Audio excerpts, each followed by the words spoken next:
Donald Trump is at the lowest point of his presidency by far. Everywhere he looks, his MAGA supporters are abandoning him and asking for the one thing he hates the most: truth and accountability. And Donald Trump can't deliver that because he is terrified of what will happen when the Epstein files are released. And so he is trying to distract us in any way possible and attack and threaten those who are reporting the truth about his relationship with Epstein. And that threat took the form of a very insane Truth Social post in which he not only went after the media, but his own party, yes, now threatening Republicans, and a crazy post that we are going to get into. But before we do, if I could quickly ask you to leave a like on this video, and if you haven't already and you enjoy our channel, to hit that subscribe button because it goes a long way in supporting our work. Now, before we can get to the threat that Donald Trump just made against his own party, we got to start with a bit of the reason why. And that was Jasmine Crockett calling out attacks on PBS and NPR right here. It should not be surprising that the president is doing everything possible to make it more difficult for the media to hold him accountable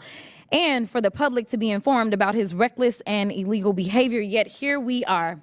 The Republicans have actually organized this goofy hearing to try to convince the American people that PBS and NPR are, quote, domestic terrorists or domestic threats, my apologies, not the incompetent, unqualified Secretary of Defense who's texting war plans to journalists.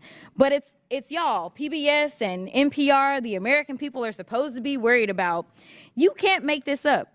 It's as stupid as it sounds. The American people should be worried about the president threatening to investigate NBC for treason for reporting on his felony convictions, or arresting reporters and stripping networks of their licenses for not saying nice things about him or not using Gulf of America. The Republicans' witness, Mr. Gonzalez, went so far as to suggest that because NPR and PBS reported on the murder of George Floyd, they, quote, represent a danger to our physical health as well as to civic health of our body politics.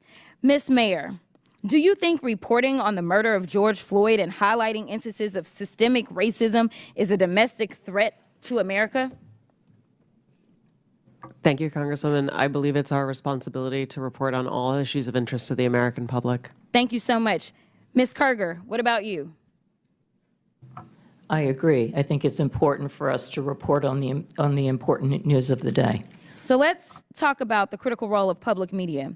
During his first term, President Trump's own Department of Homeland Security highlighted the importance of public broadcasting's role in public safety. In 2018, his administration stated, quote, PBS and local public television stations play a crucial role in protecting communities by delivering essential information to individuals and first responders. These benefits are all made possible by public broadcasting stations' unique reach, reliability, and role across America, and are especially vital in rural and underserved areas.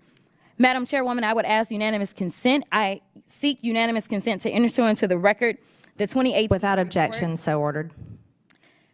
And Madam Chair, I also seek unanimous consent to enter into the record the 2019 report titled Modernizing the Nation's Public Alert and Warning System from Trump's. Without objection, so ordered. In the report, FEMA encouraged, quote, the use of public broadcast capabilities to expand alert, warning, and communication capabilities to fill gaps in rural and underserved areas.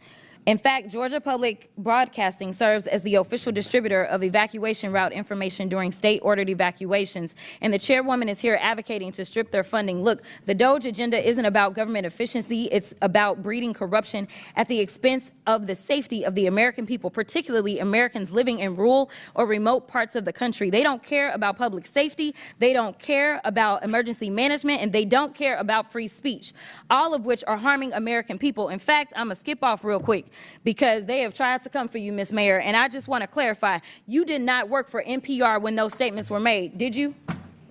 That is correct, Madam And to Chair. be clear, free speech is not about whatever it is that y'all want somebody to say. And the idea that you want to shut down everybody that is not Fox News is bullshit. We need to stop playing, because that's what y'all are doing in here. You don't want to hear the opinions of anybody else, and the Constitution states Congress shall make no law respecting or establishing of religion or prohibiting the free exercise thereof or abridging the gentlewoman. The administration that claims it's all about efficiency and cost cutting is doing everything but that. Real efficiency would be making sure that people in Texas losing their lives could get the necessary FEMA funding they needed and didn't have to wait 72 extra hours because of Kristi Noem's delays, because she was probably more focused on picking out an outfit and getting more Botox. And we're talking about cost cutting.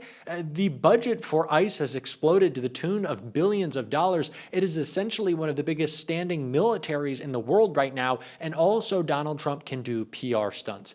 Anything but cost-cutting and efficiency is happening in this administration, which makes the post from Donald Trump threatening his own party so much stranger. Trump wrote on Truth Social, "It is very important that all Republicans adhere to my recessions bill and, in particular, defund the Corporation for Public Broadcasting, PBS and NPR, which is worse than CNN and MSDNC put together. Any Republican that votes to allow this monstrosity to continue broadcasting will not have my support or endorsement. Thank you for your attention to this matter." So now Donald Trump, trying to ram through another piece of legislation that is horribly unpopular, is threatening Republicans again.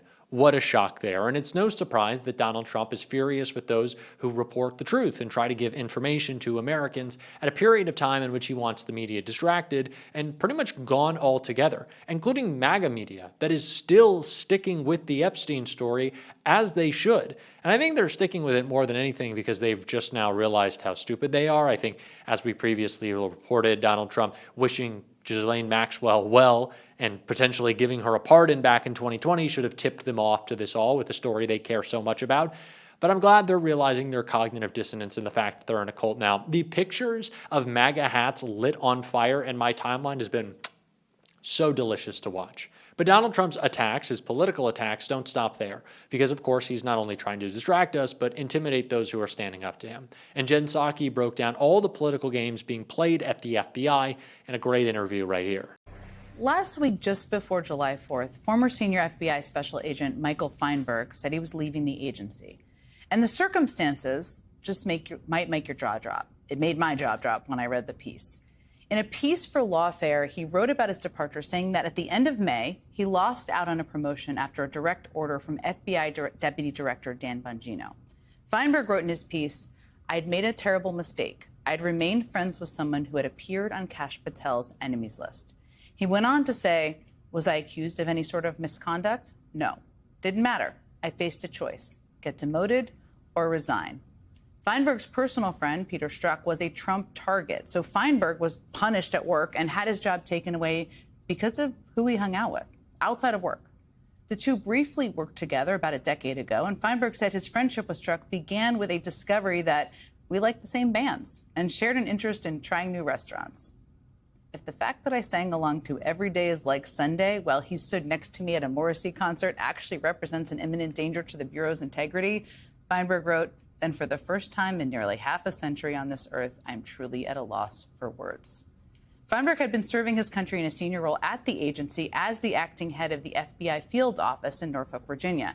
He played major roles in operations against threats posed by the Chinese government, apolitical work, which is what FBI agents do, on cases against Chinese conglomerates like Huawei and China Mobile. This was work Republicans in Washington loved, should have loved. Everybody should have loved it. And Feinberg would tell you he's generally been closer to them politically anyway.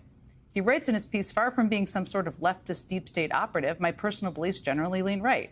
I was vice president of my law school's most conservative organization, and my first clerkship was with a libertarian public interest firm." Feinberg wrote that, of course, in his piece, and our country is losing out on his service. A 15-year FBI veteran who Trump cronies sent packing, seemingly because of who he goes to concerts with after he leaves work for the day.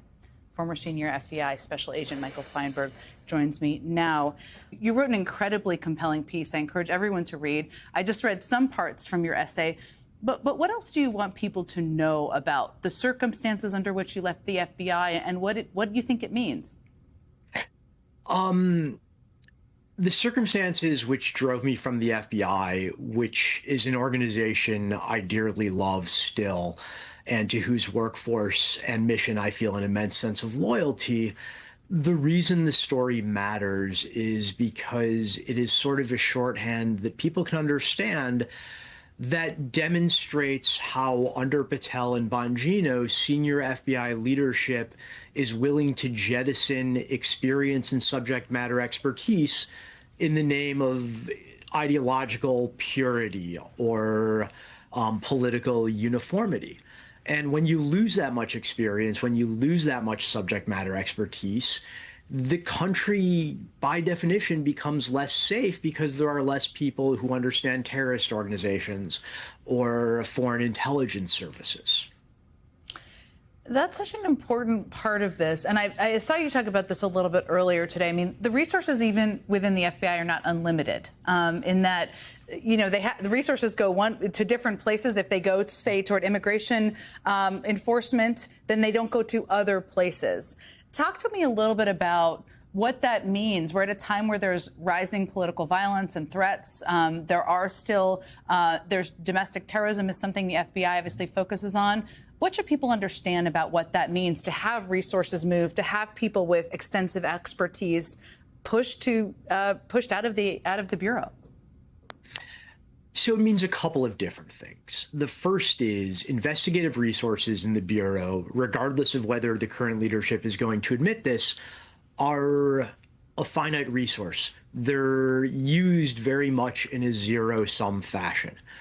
If you have a counterintelligence squad or an international terrorism squad or a public corruption squad that has 10 people and every day 3 of those people are temporarily assigned or some of them are permanently assigned to immigration enforcement duties, then, you know, do the math. The percentage of white collar and public corruption cases or terrorism or counterintelligence cases that are getting done is going to drop significantly.